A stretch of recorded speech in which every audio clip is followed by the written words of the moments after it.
এতগুলি দল থুইয়া জামাত ইসলামী করেন কেন?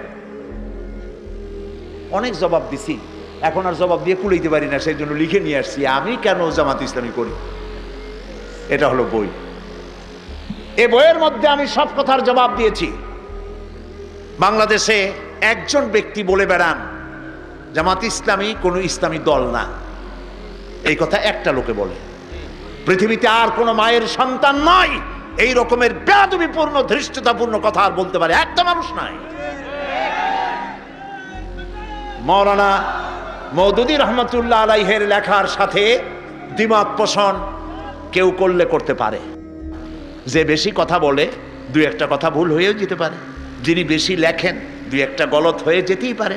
মাওলানা মওদুদী তিনি কোনো মাযহাবের ইমাম নন, তিনি কোনো ফকিহ নন, তিনি ইসলামিক মুফাক্কির ইসলাম মুজাদ্দিদ ছিলেন। আলহামদুলিল্লাহ বললেন।